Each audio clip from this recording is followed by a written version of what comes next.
এই যে বাচ্চাটিকে দেখছেন সে মোটেও স্বাভাবিক বাচ্চা নয়। ফিলিপাইনের অজানা এক জঙ্গলে নাকি তার বাড়ি। কিন্তু এই বাচ্চাটি এই দম্পতির বাড়িতে এসে নিজেকে তাদের মেয়ে বলে দাবি করে বসে। কিন্তু আসলে বাচ্চাটি সবারই অজানা এবং রহস্যময়। এমনকি গল্পের শুরু থেকে বাচ্চাটি যে মানুষের নাকি অন্য কোনো সত্তার এটা নিয়েও সন্দেহ তৈরি হয়। এখন যেহেতু বাচ্চাটির আসল পরিচয় অজানায় রয়ে যায়, তাই বাচ্চাটির আগমন অজানা এক ভয়ঙ্কর পরিণতির গুরুত্ব বহন করে। তাহলে বাচ্চাটি কেন এসেছে বাড়িতে এবং নিজেকে দম্পতির সন্তান বলে দাবি করে কেন? কি তার উদ্দেশ্য?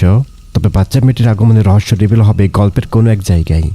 কিন্তু আসল ভয়াবহ টুইস্ট ফাঁস হবে ভিডিও শেষের দিকে, এবং শেষে রয়েছে গাহিম করা খারাপ অতীত, ভুতুড়ার রিচুয়াল এবং এই দম্পতির সাথে গভীরভাবে জড়িত এই অচেনা মেয়েটি।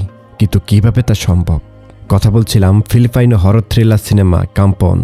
যারা রহস্য হরর থ্রিলার সিনেমা পছন্দ করেন তারা এই ভিডিওর কোনো অংশ মিস করতে পারবেন না। চলুন আর বেশি কথা নয়, জানা যাক এই মুভির ঘটনা প্রবাহ। গল্পটা শুরু হয় এক রহস্যময় দৃশ্য দিয়ে। দেখা যায় ফিলিপাইনের মারিকানা ভিলেজ। রোনাল্ফো নামের একটি ছেলে, সে তার বোন লরিটাকে কাঁধে তুলে নিয়ে যাচ্ছে কোথাও। লরিটার অবস্থা খুবই খারাপ তখন, তাই রোনাল্ফো লরিটাকে নিয়ে যায় আলমেরো নামের একটি বুড়ি মহিলার কাছে। এই আলমেরো মন্ত্রতন্ত্র আর অদ্ভুত কালো জাদুর অনেক কিছু জানে। এই আলমেরোর কথা শুনে বোঝা যায় আসলে লরিটার উপর কোনো অশুভ আত্মার ভর করেছে।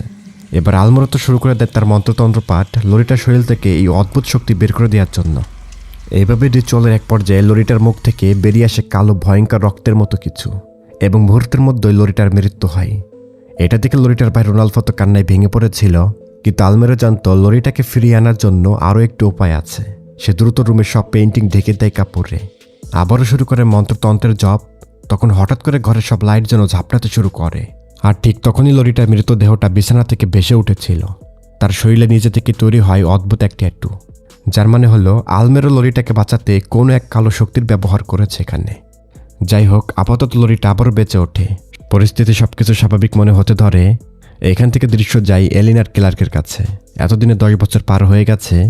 এলিন এবং তার হাজব্যান্ড ক্লার্ক এসেছিল চার্চে। তাদেরই এক আত্মীয়ের অনুষ্ঠান হয়েছে এখানে। এই দম্পতি এলিনের খুবই কাছের আত্মীয়।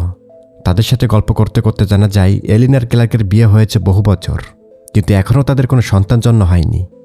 আত্মীয় স্বজনের মুখের এই কথাগুলো হাসি ঠাট্টার ছলে নিলেও কিন্তু এলিন আর ক্লার্কের মনে জমে থাকা কষ্ট যেন আরও বাড়িয়ে দেয়। নিঃসন্তান হয়ে থাকার বেদনা তাদেরকে ছাড়খাড় করে দিচ্ছিল। ঠিক এখান থেকে শুরু হয় এক নতুন অশুভ ছায়ের গল্প। চার্চে তাদের আত্মীয়দের বাচ্চা কোলে নিয়েছিল এলিন এখন ভাবছে, আহা, তাদেরও যদি একটা বাচ্চা থাকতো কতই না সুখের হতো ঘরটা। তবে এখন জানা যায় আসলে ক্লার্কের সমস্যা, তার দ্বারা সন্তান সম্ভব নয়। মানে ক্লার্কের স্পামে শর্করাণু খুবই দুর্বল, বাবা হতে পারবেন না। এ পর্যন্ত অসংখ্য ডাক্তার ও পরীক্ষা নিরীক্ষা করা হয়েছে, আসলে ক্লার্ক বাবা হতে পারবেন না। এই কারণেই তাদের জীবনে ছিল না সন্তান থাকার সেই আনন্দটা। তবে এলিন যে কোনো মূল্যে একটি সন্তান চাইছিল। এই চাপ আর মানসিক কষ্ট থেকে ক্লার্ক উঠে চলে যায় সিকিউরিটি রুমে। মনিটরে বাইরের দৃশ্য দেখতে দেখতে গভীর চিন্তায় ডুবে যায় সে। তাহলে ক্লার্কের সম্পূর্ণ বাড়ি আইপি ক্যামেরা দ্বারা নিয়ন্ত্রিত ছিল। তাছাড়া এই ক্লার্ক কিন্তু পেশায় একজন ডিটেকটিভ। পরের সকালে এলিনকে দেখা যায় হাসপাতালে, তার বাবা মৃত্যু পথযাত্রী। কিন্তু এলিনের বাবা রেগে আছে এলিনের উপর, কারণ মৃত্যুর আগে সে তার নাতি নাতনির মুখ দেখতে চাইছিল আসলে। কিন্তু হঠাৎ করে তার অবস্থা আরও খারাপ হয়ে যায় এবং এলিনের চোখের সামনে তার বাবা মারা যায়। এলিন তো খুবই কষ্টে ভেঙে পড়েছে এখানে। তার বাবাটাও মারা গেল এবং তার ইচ্ছাটাও পূরণ হলো না। ক্লার্ক সে তাকে সান্ত্বনা দেয়। এরপর তারা চার্চে যায়, যেখানে এলিন আবার প্রার্থনা করে, প্রভু আমাকে একটা সন্তান দিন। স্ত্রীর মুখে এই ধরনের প্রার্থনার কথা বা আকুতি মিনতির কথা শুনে ক্লার্কের মন কিন্তু আরও মন খারাপ হয়ে যায়।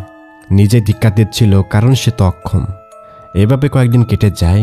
একদিন এলিন এসেছিল তার বন্ধু রনের জন্মদিনে। এই বাচ্চাটার নাম জুলিয়া, এলিনের বন্ধু রনের মেয়ে। বাচ্চা মেয়ে জুলিয়া তখন মায়ের উপর রেগে চিৎকার করছিল, কারণ জুলিয়া এইসব স্ট্যাচু একদমই পছন্দ করে না। যাই হোক, জুলিয়ার মা রনু আফসোস করে এলিনকে বলে, আমার সন্তানই হওয়া উচিত ছিল না, সবসময় বিরক্ত করে। কিন্তু এলিনের কাছে যে কোনো বাচ্চার রাগও মনে হচ্ছিল যেন কিউট, মানে প্রশান্তিময়। এলিনের ভেতরে থাকা মাতৃত্ববোধ তাকে কুকড়ে কুকড়ে খাচ্ছিল। এর রাতে আমরা দেখতে পাই ক্লার্ক এসেছে পোর্টে। সে তার সহকর্মীদের নিয়ে একটি কন্টেইনার চেক করছিল। ভেতর থেকে ভয়ঙ্কর আওয়াজ আসছিল। তবে কন্টেইনার খুলতে তারা দেখে ভিতরে বসে আছে ডেমনিক মানুষের মতো কিছু, মানে মানুষটাকে দেখতে বেশ অদ্ভুত। ক্লার্ক তো আতঙ্কে চমকে উঠেছিল, আর তখনই তার ঘুম ভেঙে যায়। তার মানে সবটাই ছিল তার দুঃস্বপ্ন। কিন্তু এই স্বপ্ন ক্লার্কের ভবিষ্যতের কোনো ঘটনার ইঙ্গিত জানান দিচ্ছে, যার মিল আমরা এই গল্পের ভেতরে খুঁজে পাবো। তবে ঘুম থেকে ওঠার পর ক্লার্ক লক্ষ্য করে এলিন তো রুমে নেই। সে ব্যালকনিতে দাঁড়িয়ে কান্না করছিল একটা সন্তান পার আকুলতায়। ক্লার্ক শুধুমাত্র সান্ত্বনা দিচ্ছিল এলিনকে যে চিন্তা করো না, যা হবার তা তো হবেই। কিন্তু রাত গভীর হতেই হঠাৎই তাদের দরজায় ডোরবেল বেজে উঠেছিল। কিলাক তো চলে যায় সিকিউরিটি রুমে, সে তো আইপি ক্যামগুলো চেক করছিল, কিন্তু বাহিরে কাউকে দেখতে পাওয়া যায় না। কিলাক তো দ্রুত তার গান হাতে করে বেরিয়ে আসে, ধীরে ধীরে এগোতে থাকে বাড়ির প্রধান গেটের দিকে। তবে গেট খুলতে কিলাক দেখতে পায় একটা ছোট মেয়ে দাঁড়িয়ে আছে। মেয়েটা জানাই, আমি জেট। তবে এই মুহূর্তে এলিন এসেছিল এখানে। কিলাক এবং এলিন তো এই বাচ্চাটিকে দেখে অবাক, এত রাতে বাচ্চা এখানে কি করে। এলিন বাচ্চাটির প্রতি অদ্ভুতভাবে আকৃষ্ট হয়েছিল এখানে, কারণ এলিনের জীবনে সন্তান না থাকার কষ্টটা খুবই ভয়ঙ্কর ছিল। তাই দেরি না করে এলিন জেটকে ঘরের ভেতরে নিয়ে আসে। ঘরে নিয়ে বাচ্চাটিকে খাবার দিতে দিতে কথা বলছিল তারা। তখনই এলিন জানতে পারে, মানে জেট বলছে সে নাকি লরিটার মেয়ে, যাকে সিনেমার শুরুতে আমরা দেখেছি, যার প্রাণ বাঁচিয়েছিল বুড়ি আলমেরো। কিন্তু লরিটা এখন বেঁচে নেই। সে মারা যাওয়ার আগে মেয়েকে বলে গিয়েছিল বাবাকে খুঁজে বের করো। আর এই বাবার নাম শুনে এলিনের মাথা তো ঘুরে যায়, কারণ এই মেয়েটি বলছিল কিলাকই নাকি তার বাবা। কিন্তু কিলাক তো স্পষ্ট জানে সে কখনো বাবা হতে পারবে না। তাই বাচ্চাটার কথা শুনে কিলাক কিন্তু রেগে গিয়ে এলিনকে একপাশে নিয়ে যায়। বলা হয়, তুমি জানোই তো আমি কখনোই বাবা হতে পারবো না। এসব ভাবনা মাথা থেকে বের করে দাও, আর এই বাচ্চাটাকে আমি চিনি না, একে ঘর থেকে বের করে দাও। এই বাচ্চাটি নিশ্চয়ই অন্য কোনো উদ্দেশ্যে হাজির হয়েছে এখানে, তাকে ঘরের বাইরে রেখে আসি চলো। তো এলিন কিন্তু চেষ্টা করছিল কিলাকের কথা বিশ্বাস করতে, মানে সেও তো জানে যে এই কিলাক বাবা হতে পারবে না, তাহলে কিভাবে জেট তার সন্তান হতে পারে। কিন্তু এলিনের এখানে একটা অদ্ভুত ফিল হচ্ছিল। সে মেয়েটির মুখের দিকে তাকিয়ে কোথাও না কোথাও তার মনে হচ্ছিল যদি সত্য হয়, মানে এটা সত্যই যদি ক্লার্কের সন্তান হয় তাহলে কি হবে, হতেই তো পারে। এদিকে বাচ্চা মেয়ে জেট ঘুমিয়ে পড়েছে। ক্লার্কের আর কোনো উপায় ছিল না, তাই এই রাতে জেটকে তাদের বাড়িতেই রাখে। সকাল হলেই থানায় নিয়ে যাওয়া হবে। পরের সকালে তারা জেটকে নিয়ে যায় পুলিশ স্টেশনে, যেখানে পুলিশ অফিসার লুই জেটের ব্যাগ তল্লাশি করতে গিয়ে পায় লরিটা এবং আলমেরোর ফটো। তখন জেট বলছিল এটা আমার মা আর এটা আমার দাদি, এবং এটা জেটের বাবা ক্লার্ক। জিজ্ঞাসাবাদে এলিন জেটকে নিয়ে যায় কিছু খাবার কিনে দিতে। এখন অফিসার লুই ক্লার্ককে ব্যক্তিগতভাবে জিজ্ঞাসা করে, ক্লার্ক যদি আসলে জেটের বাবা হয় তাহলে ক্লার্ক যেন আমাকে একান্ত তা জানায়, বিষয়টা গোপন রেখে সমাধান করা হবে। একথা ক্লার্ক পুলিশকে জানায় সে কখনোই বাবা হতে পারবে না, এবং এই মেয়ে আমার সন্তান না। তবু অফিসার লুই সিদ্ধান্ত নিয়েছিল জেট এবং ক্লার্কের ডিএনএ টেস্ট করানো হবে, তাহলে বোঝা যাবে জেট ক্লার্কের সন্তান কিনা।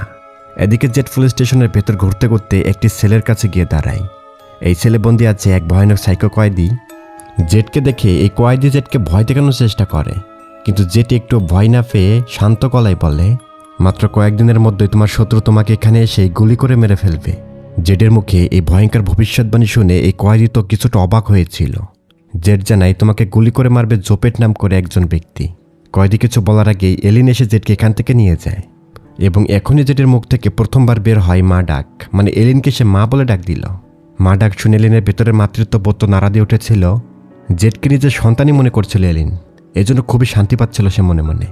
এই কারণে যখন বাড়ি ফেরার পালা, এলিন ঠিক করে যে ডিএনএ টেস্টের রিপোর্ট না আসা পর্যন্ত জেট তাদের বাড়িতেই থাকবে। এটা ক্লার্কের একদমই পছন্দ হয় না যে অপরিচিত একটি মেয়ে তাদের সাথে থাকুক। তবে শুরু থেকেই কিন্তু জেটের প্রতি ক্লার্কের সন্দেহ এই ব্যাপারটা গুরুত্ব বহন করবে গল্পে। এইভাবেই ক্লার্ক এবং এলিন তো বাড়ি ফেরার সময় ক্লার্ক আবার এলিনকে বোঝানোর চেষ্টা করেছিল হয়তো জেটকে তাদের সাথে রাখা ঠিক হবে না। এলিন এই কথা শুনে রেগে যায়। তাছাড়া এখন ক্লার্কের প্রতি তার সন্দেহ আরও বেড়ে গেছে। এলিন ভাবছিল জেট সত্যি কিন্তু ক্লার্কের মেয়েও হতে পারে, অন্য কোনো ঘরের। এর জন্য হয়তো জানাজানির ভয়ে জেটকে এই বাড়িতে থাকতে দিতে চায় না। দেখা যায় গাড়িতে বসার সময় ক্লার্কের নজর পড়ে সামনে দাঁড়িয়ে থাকা অদ্ভুত একটি ব্যক্তির দিকে। সে তো পুরো অদ্ভুত ভঙ্গিতে তাকিয়ে আছে। ক্লার্ক তাকে চেনে না, কিন্তু আমরা বুঝতে পারি যে মুভির শুরুর সেই রোনাল্ফো এটা লরিটার ভাই, অর্থাৎ জেটের মামা। তবে রোনাল্ফোর এই ভয়ঙ্কর আগমন কিন্তু এই গল্পের শেষের টুইস্টের সাথে মিলে যাবে। এভাবেই তারা যখন বাড়িতে এসে পৌঁছায়, ক্লার্ক বুঝতে পারে যদি ডিএনএ টেস্টে পজিটিভ আসে তাহলে এলিন তার প্রতি বিশ্বাস হারিয়ে ফেলবে। কিন্তু এইসব চিন্তার ভেতরে এখনই ক্লার্ক জেটের ঘর থেকে অদ্ভুত ফিসফিসানি শব্দ শুনতে পায়। সম্ভবত জেট কারোর সাথে কথা বলছিল। ক্লার্ক তো জেটের রুমে যায়, কিন্তু অদ্ভুত হলো জেট ঘুমাচ্ছিল। তবে ক্লার্ক রুম থেকে বের হওয়ার পর জেট আবারও সেই ফিসফিস করা শব্দগুলো করতে শুরু করে। একই সাথে অন্যদিকে জঙ্গলে কিছু মানুষ একই ফিসফিস শব্দগুলো বলছিল। তাদের সামনে পড়ে আছে লরিটার দেহ, যার মাথা নেই, হাত নেই, পাও নেই। তবে এই ঘটনা স্পষ্ট করছিল যে জেট কোনো বিশেষ উদ্দেশ্য নিয়ে এই বাড়িতে এসেছে, এবং সে একেবারে সাধারণ বাচ্চা নয়। এদিকে ক্লার্ককে দেখতে পাই সে কিছু ছবি দেখে স্মৃতিতে হারিয়ে গেছে অতীতের, এবং এই ফটোতে কিন্তু জেটের মা লরিটা। গল্পের এইখান থেকে জানা যায় ক্লার্ক কিন্তু সত্য লরিটাকে চিনত, মানে জেটের মাকে চিনত, এবং এই মালাং শহরে থাকতো লরিটা। একবার ক্লার্ক লরিটার সাথে অন্তরঙ্গ হয়েছিল, এই জন্য ক্লার্ক তো চরম দুশ্চিন্তায় আছে যবে থেকে জেট এখানে এসেছে এবং তার মায়ের পরিচয় দিয়েছে। এবং জেড কিন্তু ক্লার্ককে নিজের বাবা বলেই ডেকেছে। তবে এখনও ক্লার্কের এটা বিশ্বাস হচ্ছিল না যে জেড তারই মেয়ে। একই সময় ক্লার্কের নজর পড়েছিল বাহিরে পাশের বিল্ডিংয়ের ছাদে অদ্ভুত এক মহিলা যেন তার দিকে তাকিয়ে আছে, কিন্তু মুহূর্তের মধ্যে সে যেন অদৃশ্য হয়ে যায়, যা ক্লার্ককে তীব্র মানসিক চাপে ফেলে দেয়। এই সকল মানসিক যন্ত্রণা ক্লার্ককে কিন্তু মানসিক চাপে ফেলে দেয়। আর এদিকে এলিন জেডের সাথে কথা বলছিল। জেড তাকে বলে সে আসলে তার মায়ের জন্য একটি নতুন বাড়ি খুঁজতে এসেছে এখানে, কিন্তু এই কথার মানে এলিন এখনও কিছুই বুঝতে পারেননি যে তার মার জন্য বাড়ি খুঁজতে এসেছে এখানে। তবে এই কথাটা মনে রাখবেন, এটা মুভির সবচেয়ে গুরুত্বপূর্ণ একটি টুইস্ট। এই রাতে এলিন আর ক্লার্ক যখন ঘুমিয়েছিল তখন জেড এসে এলিনের গায়ের উপর এসে বসে, এক নজরে তাকিয়ে কিছু রহস্যময় মন্ত্র পড়তে থাকে। এই গুনগুন শব্দে ক্লার্ক তো চোখ খুলে দেখতে পায় জেডকে, যেন তার রূপ খুবই ভয়ঙ্কর। জেডের এই ভয়ঙ্কর রূপ দেখে ক্লার্ক তো গুলি করার জন্য প্রস্তুত হয়, কিন্তু তখন এলিন ঘুম থেকে জেগে ওঠে এবং ক্লার্ককে থামিয়ে দেয়। আসলে ক্লার্ক যেন ভুল দেখছে সবকিছু। তাছাড়া চোখের পলকে জেডকে কিন্তু আবারও স্বাভাবিক অবস্থায় দেখা যায়। এরপর এলিন জেডকে নিজের কাছে এনে শুয়ে দেয়, কারণ সে জেডের সঙ্গে অনেক বেশি আবদ্ধ হয়ে গেছে, মানে তার প্রতি মায়া যেন বেড়ে গেছে। পরের সকালে দেখা যায় জেড ক্লার্কের কাছে এসে লরিটাকে ছেড়ে দেওয়ার জন্য গালি দেয়, অভিযোগ করছিল কেন তাদের সাথে যোগাযোগ রাখেনি ক্লার্ক। জেডের মুখে এসব কথা শুনে ক্লার্কের ভেতরে তো অতীতের স্মৃতিতে ধাক্কা দিয়েছিল। তবে কথা বলার আগে সে লুইয়ের মেসেজ পায়, মানে ফোনে মেসেজ পাঠিয়েছিল লুই, যেখান থেকে জানতে পারা যায় ডিএনএ রিপোর্ট এসে গেছে। কিন্তু এই খবরটা সে এলিনকে এখনও জানায়নি। রিপোর্টে ক্লার্কের ডিএনএর সাথে জেডের ডিএনএ একেবারে মিলে গেছে, তার মানে জেড আসলে এই ক্লার্কের সন্তান। এর পরের দৃশ্যে দেখা যায় জুলিয়াকে। এলিন জেডকে নিয়ে তার বান্ধবী রনের বাসায় এসেছে। এলিন জুলিয়ার মায়ের সঙ্গে কথা বলছিল, এদিকে জুলিয়া ছাদে মজা করে ভিডিও করছে ফোনে। তখন জুলিয়া দেখে জেড তার দিকে তাকিয়ে ঘুরে ছাদ থেকে যেন লাফ দিল। বেশ ভয়ঙ্কর ব্যাপার, জেড কেন ছাদ থেকে ঝাঁপিয়ে পড়বে। এটা দেখে তো জুলিয়া খুবই ভয় পায়। বিষয়টা হলো কি, দ্রুত গিয়ে সে তার মা এবং এলিনকে বলে যে জেড মারা গেছে। কিন্তু যখন এলিন এবং জুলিয়ার মা নিচে এসে জেডকে দেখে, সে শান্তভাবে বাগানে খেলা করছিল। রন এবং এলিনা বুঝতে পারে জেড তাদের সাথে মজা করতে পারে। দেখা যায় জেড বাগানে খেলতে খেলতে এক মৃত পাখি খুঁজে পায়। পাখিটিকে হাতে নিয়ে জেড কিছু মন্ত্রতন্ত্র পাঠ করতে শুরু করে। যদিও পাখিটা মরা ছিল, তবে অদ্ভুত হলো জেড কিছু মন্ত্রতন্ত্র উচ্চারণ করে এই পাখিটাকে যেন অবিশ্বাস্যভাবে জীবিত করে ফেললে। কিন্তু ঠিক সেই সময় জুলিয়া এসে দেখতে পায় এই দৃশ্য।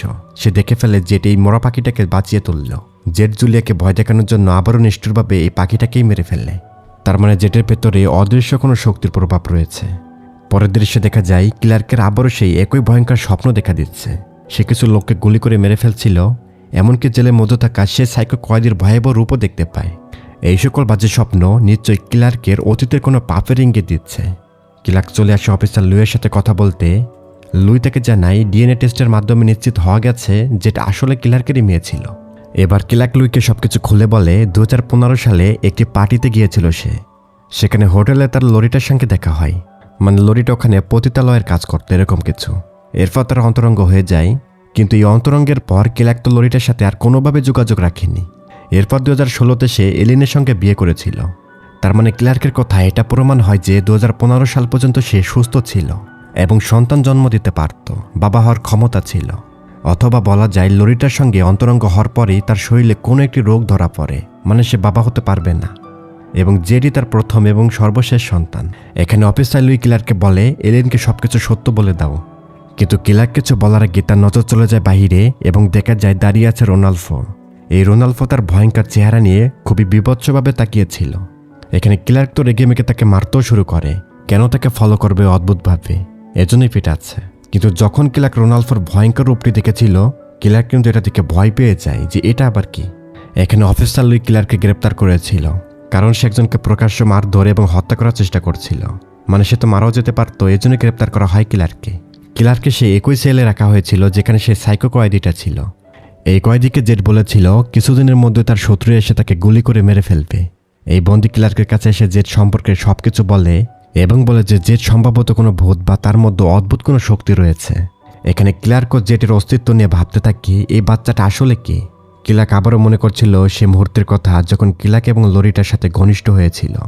আচ্ছা, তবে কি জেড সত্য লরিটার মেয়ে এবং ক্লার্ক তার বাবা? এই চরম টেনশন ক্লার্কের মাথায়। এদিকে বাড়িতে এলিন যখন নিজের রুমের দিকে যেতে ধরে, তখন সে দেখে জেড যেন বাতাসে ভাসছে, মানে অদৃশ্যভাবে কেউ যেন তাকে শূন্যে চড়িয়ে নিল। যদিও এলিন এটা থেকে বেশ অবাক হয়েছিল, কিন্তু এটাও এলিনের স্বপ্ন ছিল। তবে এরই মধ্যে হঠাৎ এলিন ঘরের নিচ থেকে অন্য কারো উপস্থিতির আওয়াজ পায়, মানে কেউ যেন এসেছে নিচ্ছে কথা বলছিল। এলিন তো ঘরের নিচে যে দেখে তার মৃত বাবার জন্য জেডের সাথে খেলা করছে। এটা দেখে এলিন তো একেবারে হতবাক। এখানে এলিনের বাবা জানাই, আমি মরে যাওয়ার পর তুমি সন্তান নিলে কেন? আমি বেঁচে থাকতে কেন নিলেন না? এরই মধ্যে এলিনের কিছু মৃত আত্মীয়রা এসে এলিনকে বোঝানোর চেষ্টা করে জেড তার মেয়ে নয়, তাই জেড থেকে দূরে থাকতে হবে তাকে। এত ভয়াবহ দৃশ্য দেখে এলিন তো প্রচণ্ড ভয় কাঁপতে লাগলো। কিন্তু হঠাৎ করে তার ঘুম ভেঙে যায়। দেখা গেল এটা একটা স্বপ্নের মধ্যে আরেকটি স্বপ্ন ছিল। এ সময় বাড়িতে কিলাকো এসে পড়েছিল, মানে তাকে ছেড়ে দেওয়া হয়েছে পুলিশ থেকে। তাছাড়া পুলিশে কোনো অফিসিয়াল অভিযোগ না থাকার কারণে তাকে ছেড়ে দিয়েছিল এজন্যই। এবার কিলাক এলিনকে তার ডিএনএ রিপোর্টটা দেখায়, মানে ম্যাচ করেছে জেডের সাথে, এটা সে বলে দেয় সবটা। এই রিপোর্ট দেখার পর এলিন তো সবই বুঝতে পারে এই মেয়ে আসলেই ক্লার্কের। তার মানে এলিনের সন্দেহই ঠিক ছিল। এলিন তো ভেতর ভেতরে খুবই কষ্ট পেয়েছিল। ক্লার্ক যেহেতু এলিনকে ধোকা দিয়েছে, তাই এলিন এখন ক্লার্কের হাজারো ক্ষমা চাওয়ার পরও তার সাথে কথা বলতে চায় না। এলিন কাঁদতে কাঁদতে জেডের কাছে চলে যায়, আর জেড এমনভাবে তার চোখের পানি মুছে দেয় যেন এলিন তার মা। তবে এখানে এলিন যেন কেমন বশীভূত হয়ে জেডের প্রতি খুবই আকৃষ্ট হয়েছিল, যেন সে তার মেয়ে। এরা তো ক্লার্ক এলিনের কাছে ক্ষমা চায়, তবে এলিন তার কোনোই কথা শুনতে রাজি ছিল না। তবে দেখা যায় হঠাৎই এলিনের গলা যেন 360 ডিগ্রি ঘুরে যায়। এই অদ্ভুত দৃশ্য দেখে ক্লার্ক কিন্তু চরম আতঙ্কিত হয়েছিল, মানে ভয় পেয়েছিল এটা কি হলো। কিন্তু পরক্ষণেই দেখা যায় এলিন স্বাভাবিক আছে, তার মানে ক্লার্কের সাথে সুপার ন্যাচারাল কিছু বিষয় ঘটতে চলেছে। এদিকে বাইরে দেখা যায় সরকারি একজন ব্যক্তি জেডের খোঁজখবর নিতে ক্লার্কের বাড়ির দিকে যেতে চাইছিল। তবে হঠাৎই রাস্তার উপর এই লোকের মুখোমুখি হয়েছিল কার্টেসের লোকদের সাথে, মানে জেডের মামা রোনাল্ফোর মতো অদ্ভুত কিছু মানুষের সাথে, যারা কিনা সবসময় জেডের আশেপাশে থাকে। সরকারি অফিসারকে এখানেই মেরে ফেলা হয়, মানে এরাই মেরে ফেলে এখানে। এদিকে অফিসার লুই লরিটা সম্পর্কে তদন্ত শুরু করে। ইন্টারনেট ঘেটে জানার চেষ্টা করছে লরিটা নামের কোনো কেস ফাইল বা পুলিশ রেকর্ড আছে কি না। লুই লরিটার পুরনো একটি কেসও খুঁজে পায়। এই সম্বন্ধে অনেক তথ্য রয়েছে। এই তথ্যগুলো পাওয়ার সাথে অফিসার লুই তো কল করেছিল ক্লার্ককে। তাদের কথোপকথন থেকে জানা যায় আসলে লরিটা জেড এবং লরিটার ভাই রোনাল্ফো এবং আরও কিছু গ্রামের লোকজন বাজার করে বাড়িতে ফিরছিল বাসে করে, এবং হঠাৎই তাদের গাড়িটা দুর্ঘটনার কবলে পড়ে যায়। তারা অ্যাক্সিডেন্ট করে, বাসটা গভীরভাবে ক্ষতিগ্রস্ত হয়। বাসে থাকা প্রত্যেকে মারা গিয়েছিল। তবে অদ্ভুত হলো মাত্র কয়েকটা লাশই পাওয়া গিয়েছিল, কিন্তু লরিটা জেড, রোনাল্ফো এবং আরও কিছু লোকের লাশ এখনও মেলেনি। লুইয়ের মুখেই তথ্য জেনে ক্লার্ক তো খুবই ভয় পায়। তবে হঠাৎ দেখা যায় জেড যেন ক্লার্কের রুমের উপর ঝুলে আছে। এই দৃশ্য থেকে ক্লার্ক তো সাথে সাথে সিসিটিভি ফুটেজে অদ্ভুত কিছু লোকজনকে তার বাড়ির বাইরে দেখতে পায়, তারা যেন দাঁড়িয়ে আছে। ক্লার্ক তো বন্দুক নিয়ে বের হয়েছিল ঘর থেকে তাদেরকে মেরে এখান থেকে তাড়িয়ে দিবে। এদিকে জেলখানায় সে বন্দিকে দেখা যায় তার শত্রু এসে তাকে গুলি করে মেরে ফেলেছে। যেমনটা জেট আগেই ভবিষ্যৎবাণী করেছিল ঠিক তেমনটাই ঘটল। তার মানে জেট একেবারে সাধারণ বাচ্চা নয়, তার মধ্যে শয়তানের তৃতীয় চোখ রয়েছে। এখান থেকে দৃশ্য পাল্টে যায় অতীতে। লরিটা জেট আর রোনাল্ফো এক বাসে কোথাও যাচ্ছিল। হঠাৎই বাসটি অন্য গাড়ির সাথে ধাক্কা লাগে এবং সবাই মারা যায়। তবে জেট তো জীবিত রয়ে যায়, তার বিন্দু পরিমাণও ক্ষতি হয়নি। জেট তার মা লরিটার মৃতদেহের কাছে যায়। দেখা যায় লরিটার মাথা শরীর থেকে আলাদা হয়ে গেছে। এটা দেখে জেড তো খুবই কেঁদেছিল এখানে, এবং জেডের হাতে ছিল তার মায়ের মাথাটা। কিন্তু অদ্ভুত একটা বিষয় লক্ষ্য করুন, এখানে জেড বিড়বিড় করে অদ্ভুত কিছু মন্ত্রতন্ত্রের মতো উচ্চারণ করে রোনাল্ফোর কানে এবং হাত বোলায়, আর মুহূর্তে সে জীবিত হয়ে ওঠে, মানে শয়তানের রূপে। এরপর জেড একই মন্ত্র অন্য অনেকের কানে ফুঁকে দেয়। এভাবে তারা সবাই শয়তান দ্বারা প্রভাবিত হয়ে জীবিত হয়, যেমনটা অতীতে লরিটা হয়েছিল জীবিত। এবং এই মন্ত্রতন্ত্র দ্বারা যেসব লাশ জীবিত হয়েছিল এই লোকগুলোই কিন্তু সরকারি অফিসারকে মেরে ফেলেছিল সেদিন। এবং ক্লার্কের ঘরের বাইরে এরাই ঘোরাফেরা করছে। এরা প্রায় জঙ্গি বা কালো জাদুর গোষ্ঠীর সদস্যের মতো, মানে কাল্টের সদস্য এরা। তন্ত্রমন্ত্র, ব্ল্যাক ম্যাজিক এ ধরনের সাধনা করে থাকে। তার মানে জেড শয়তানের বাচ্চা বা অভিশপ্ত। কারণটা হলো যখন শুরুতে রোনাল্ফো লরিটাকে নিয়ে গিয়েছিল আলমেরোর কাছে, তখন আলমেরো লরিটার শরীরে একটি শয়তান ঢুকিয়ে দিয়েছিল ব্ল্যাক ম্যাজিক করে। তাই পরবর্তীতে জেডের জন্মের সময় জেডের শরীরে সে কালো জাদু এবং শয়তানের শক্তি প্রবেশ করে। জেড পুরোটাই শয়তানের সন্তান। কিন্তু বাস দুর্ঘটনায় তো লরিটার শরীর একেবারে নষ্ট হয়ে গেছে, বিকৃত হয়ে গেছে, কেটে ছিঁড়ে গেছে। তবে জেডের দেহ অক্ষত থাকায় সে বেঁচে যায়, এবং তার মামা অনেকেই বেঁচে গিয়েছিল। আর লরিটার শরীর ধ্বংস হওয়ার কারণে শয়তানি শক্তি অন্য একটি শরীর খুঁজতে বের হয়, কারণ জেডের ভেতর থাকা শয়তান এলিনের দেহটা চাচ্ছে, আর এই পুরো প্রচেষ্টা জেড নিজেই করবে। এই কারণেই জেড ক্লার্কের বাড়িতে এসেছে এবং এলিনকে বলেছিল সে তার মায়ের জন্য নতুন একটি বাড়ি খুঁজতে এসেছে এখানে। অর্থাৎ সহজ কথায় নতুন শরীর খুঁজতে এসেছে জেড। এদিকে বর্তমানে ক্লার্ক তো ঘরের ভেতরে সে অবয়বগুলোকে খুঁজছিল, মানে তারা ঘরের ভেতরে ঢুকে গেছে। তবে ঘরের ভেতরে ক্লার্ক অদ্ভুত একটি দৃশ্য দেখতে পায়। দেখা যায় এলিন যেন জেডকে স্তন্যপান করাচ্ছে। ক্লার্ক এই দৃশ্য দেখে অনেক বেশি হতবাক হয়, এটা কিভাবে সম্ভব, এবং এলিনকে বোঝাতে চেষ্টা করে সেজন্য স্তন্যপান না করা এটাকে। কারণ জেড তাদের সন্তান নয়, কিন্তু এলিন পুরোপুরি জেডের মায়াবী শক্তিতে কাবু হয়ে গেছে এখানে। এদিকে ক্লার্কের কথা পাত্তা না দিয়ে এলিন জানায় আমি প্রেগনেন্ট। মানে এখানে এলিন কেমন যেন দিশেহারা মাতালের মতো। কিন্তু ঠিক তখনই ঘরের ভেতরে বাকি সব অদ্ভুত লোকজন এসে পড়ে। এই লোকগুলো ছিল তারা যাদের জেড জীবিত করেছিল শয়তানি শক্তি দিয়ে। এরা তো এলিন এবং ক্লার্ককে অচেতন করে ফেলে কাঁধে তুলে কোথাও নিয়ে যেতে শুরু করেছিল। ক্লার্ককে টেনে হিঁচড়ে তাদের ঘরের পেছন দিয়ে নিয়ে যাচ্ছে। ঠিক এই সময় গেটের বাইরে অফিসার লুই এসে পৌঁছায় এখানে। লুই তো সেই সরকারি অফিসারের লাশ দেখতে পায় এবং লুই এটাও দেখতে পায় অদ্ভুত কিছু লোকজন ক্লার্ক এবং এলিনকে কোথাও নিয়ে যাচ্ছে। লুই প্রথমে থানায় ফোন করে ব্যাকআপ পাঠাতে জানায় এবং লুই কিন্তু ক্লার্ককে বাঁচাতে তাদের পিছন করেছিল। একই সময় ক্লার্কের চোখ খুলে সে দেখতে পায় তাকে একটি গাছের সাথে বেঁধে রাখা হয়েছে। কাছাকাছি দূরত্বে ক্লার্ক জেডকে দেখে। জেড তার মৃত মায়ের অর্থাৎ লরিটার সে মৃতদেহের পাশে দাঁড়িয়ে আছে। তার তো মাথা নেই, হাত নেই, কিছুই নেই। এবং সবচেয়ে ভয়ঙ্কর বিষয় হলো এলিনের বডির সাথে কিছু রিচুয়াল করছে সে। এই দৃশ্য দেখে ক্লার্ক তো চরম ভীতিকর পরিস্থিতির মধ্যে পড়ে যায়। ক্লার্ক বুঝতে পারে এখানে কালো জাদু বা এরকম কিছু ঘটছে। তবে অফিসার লুই এসে কিন্তু ক্লার্কের বাঁধন খুলে দেয়। কিন্তু ঠিক তখনই লুইয়ের মাথা ফেটে যায়। আসলে জেড শয়তানি শক্তির প্রভাবে এটা ঘটালো। মানে মুহূর্তের ভেতরে লুইয়ের মাথাটা যেন ব্লাস্ট হয়ে গেল। অর্থাৎ জেডের এমন ক্ষমতা ছিল সে দূর থেকে মানুষের শরীরকে প্রভাবিত করতে পারে। জেড তার আঙ্গুলের নখ দিয়ে মানুষকে তার নিয়ন্ত্রণের বাইরে রেখে নানান জাদু দেখাতে পারত। যেমনটা দেখেছিলাম মৃত পাখিকে মায়াবীভাবে জীবিত করেছিল জেড। তবে ক্লার্ক এখানে বন্দুক তুলে জেডকে গুলি করার চেষ্টা করে, কিন্তু জেডের তো গুলি লাগে না। এখন তো এটা প্রমাণিত সে মানুষ এবং শয়তানের মিশ্র বাচ্চা, একরকম শয়তানের সন্তানই বলা যায়, অর্থাৎ ডেমনিক চাইল্ড। আরও বড় বিষয় হলো সে আসলে কার মেয়ে? উত্তর হবে সে ক্লার্কেরই মেয়ে ছিল। কিন্তু লরিটার ভেতর যেহেতু শয়তান বসবাস করত, এজন্য এই বাচ্চা শয়তানেরও বাচ্চা বলা যায়। মানে জেডের জন্ম কিন্তু শয়তানের ঔরসেই হয়েছে। কিন্তু এখানে থাকা রোনাল্ফো বাদে বাকি সবাইকে মেরে ফেলে জেড। তাদের মাথা ফেটে যায়, অতপা তাদের কাজ শেষ। এজন্যই কালো জাদুর প্রভাব সরিয়ে নেওয়া হয় এই শরীরগুলো থেকে। মানে তাদের আর কোনো কাজ নেই, যেহেতু জেডের মায়ের জন্য এলিনার শরীরটাকে তারা পেয়ে গেছে। এখানে জেড ক্লার্ককে বলে সে আসলে তার মাকে অর্থাৎ এলিনের শরীরে ওই শয়তানকে ঢোকাতে চায়। এখন স্পষ্ট হয় যেটা আসলে তার মা লরিটাকে নয়, বরং সে কালো জাদুর শয়তানের শক্তিটাকে নিজের মা মনে করত। ক্লার্ক তখন দ্রুত লরিটার দেহের উপর গুলি চালায়। জেটের দৃশ্য দেখে খুবই জোরে চিৎকার করে কান্না করে উঠেছিল। তবে এই সুযোগে ক্লার্ক তো এলিনকে নিয়ে এখান থেকে দ্রুত পালানোর চেষ্টা করেছিল, কিন্তু এলিনের শরীর আচমকাই শক্ত এবং খিঁচুনি আরম্ভ হয়। ঠিক তখনই রোনাল্ফোর মতো শয়তানের বশীভূত শরীর ক্লার্ককে গুলি করে দেয়। এবার জেট এসে ক্লার্কের সামনে দাঁড়ায়, কিন্তু ক্লার্ক জেটকে প্রকৃত শয়তানের রূপে দেখতে পাচ্ছিল। অর্থাৎ ক্লার্ক জেটকে নিয়ে যেমন ভয় পেয়েছিল তা সত্যই ছিল। মানে যেটা আসলে এক ভয়ঙ্কর শয়তান, যাকে বলে ডেমনিক চাইল্ড বা শয়তানের সন্তান। এই ভয়ঙ্কর হারহিম করা দৃশ্য দেখে ক্লার্ক এখানেই মারা যায়। কিছু সময় পরে এলিন চোখ খুলে দেখতে পায় শুধু জেটকে। এলিনের শরীরে একটি ট্যাটু দেখতে পাওয়া যায়, যা শুরুতে লরিটার দেহে ছিল। অর্থাৎ সে অভিশপ্ত কালো জাদুর প্রভাবিত শয়তান এখন এলিনের শরীরে প্রবেশ করেছে। যেমনটা অতীতে লরিটার শরীরের মধ্যে প্রবেশ করার পর এই চিহ্ন কিন্তু অটোমেটিক এঁকে গিয়েছিল। তাছাড়া জেড তার পরিকল্পনা বাস্তবায়ন করতে পেরেছে, কিন্তু সফলভাবেই। এখন এলিন জেডকে ক্লার্ক সম্পর্কে প্রশ্ন করে, জানতে চায় সে কোথায়। কিন্তু জেড বেশি কিছু বলে না, যেহেতু এলিনের শরীরে এখন সেই ইবলিস প্রবেশ করেছে। তাই ধীরে ধীরে এলিন ও ক্লার্ককে ভুলে যেতে ধরবে এবং এভাবে জেটের সঙ্গে লুইয়ের গাড়িতে করে বসে তারা চলে যায় কোথাও। এভাবে সিনেমাটির সমাপ্তি ঘটে। এটাই ছিল এক ফিলিপাইনো হরর সিনেমার গল্প, যা সত্য এবং কাল্পনিক গল্পে মিশ্রিত। আশা করি আপনাদের ভালো লেগেছে।